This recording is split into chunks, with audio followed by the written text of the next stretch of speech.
Welcome to Enchanted Art by Emily. I'm Emily, and okay, let's talk about the elephant in the room. Yes, this is a Shrek hat, and no, I did not make it, but it is a very fun hat. So shout out to my sister who gave this to me as a Christmas present. But the real elephant in the room is I'm not recording. I'm recording on my desk, not in front of my desk today. All because I do not have the energy to move this mic. So hopefully for future videos, I'll soon either have the energy to move the mic or get like a little tiny like mic that I can just then, clip to me and whatever. But the real reason you're here anyways is for Sketchbook 3's tour. So we're just gonna let's just go. Okay. Cool transition. Yeah.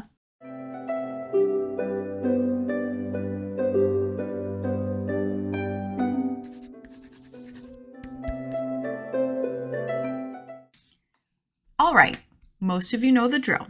Let's dive into the sketchbook and talk about what was going on in my life at the time I was working on it.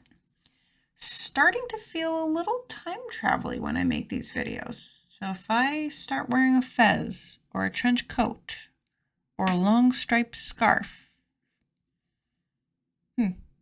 Well, wait, I do have a long striped scarf. Goodness gracious, focus. This sketchbook was being worked on the summer right after I walked away from teaching. I was all ready to start my art career and get all serious about my art. I got a little love from the universe with a sunflower painting commission from a teacher I worked with. And I also felt driven to try and figure out my own style. That being said in like the biggest air quotes. I felt like I didn't know how to be an artist outside of the classroom, be it a teacher or a student. So I hopped over to Skillshare, not a sponsor, to take a bunch of classes, as well as plan out business stuff. So we'll find a lot of written notes throughout this tour. You'll also notice I spent time drawing many of my special interests to help build the habit of being in my sketchbook every day. And I do believe at the time I was trying to post on Instagram every day, which anyone who has been following me, that ain't for me. Doing all of this art stuff, mind you, while preparing to move back to my hometown with my partner. And at one point, I finally settled in with most of my items in my in-laws' house. I began to focus on what I really wanted to do, which was create a themed product launch. Like make a body of work revolving around like the same topic / idea. Like with a group of small, tiny paintings, because I found painting like tiny 3x3 paintings was I had the energy for it and the stamina for that, along with having like maybe a sheet of sticker or sheet of stickers,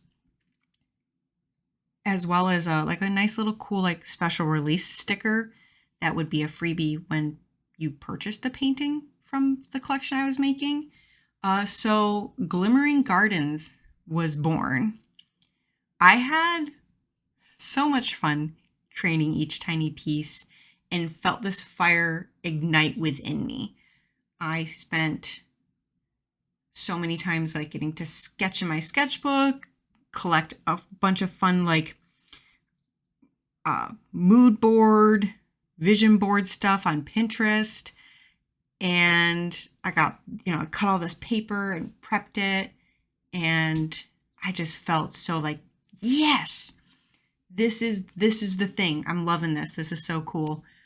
And that fire then was quickly snuffed out, all because I did not sell out of the paintings or sell any of the stickers. Mind you, the stickers I think are still on Redbubble technically, and the remaining of the paintings are on my Ko-fi right now. If you're really interested in any of them, go check it out. But I felt like this huge flop and failure because I only sold like a handful of them. I did all this hard work, put so much effort and enthusiasm in this idea. And then when it came to launch day and the kind of the days following up to the weeks following up, it just went womp womp. I tried to shake it off and tried to start another body of work based off of another type of idea that I had. I even had like 2 of the sticker designs completely ready for launch. And I kind of lost my sparkle. The holidays came rushing in and I was being pulled in so many directions mentally and emotionally. At this time, now Zach and I are both living in the in-laws along with his parents and his siblings. So there was a lot of adults in one house and we worked through it. And I do have like the greatest relationship with them now, I think, because of this whole experience.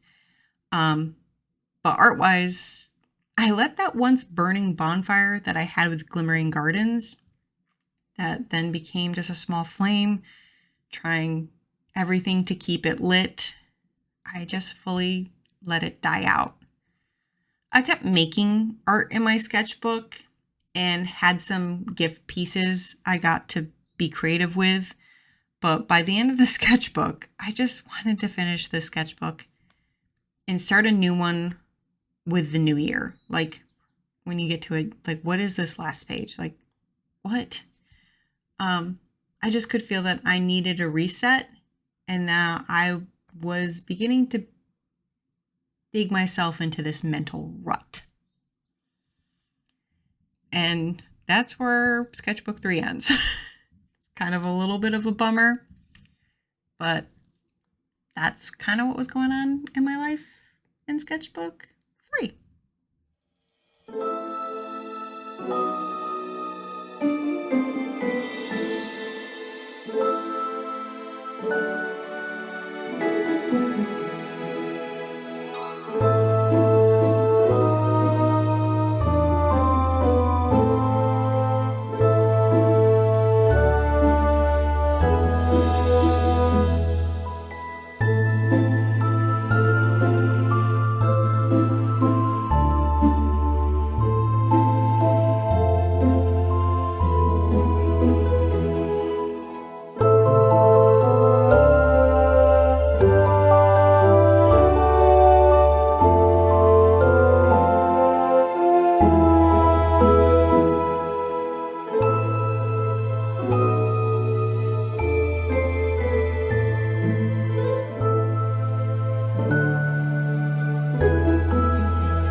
Feel like a villain.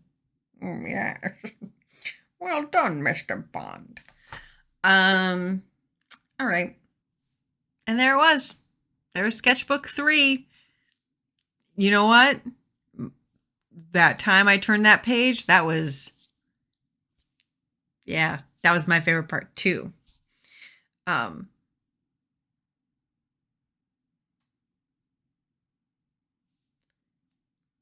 What? I'm getting so derailed. I'm losing all of my focus. And there it was. That was sketchbook 3. Boop, boop, boop, boop. What was your favorite part? I liked when I turned that page and we saw that one thing. Wasn't that cool? Yeah, that was probably my favorite part. Yeah, that was it. Sketchbook 4 out probably next month because it feels like this is my timeline of gives me about a month to make these, I guess. Because it does. Say one more time. And with that, I hope you have a day. I certainly am having a day. And that you stay enchanted.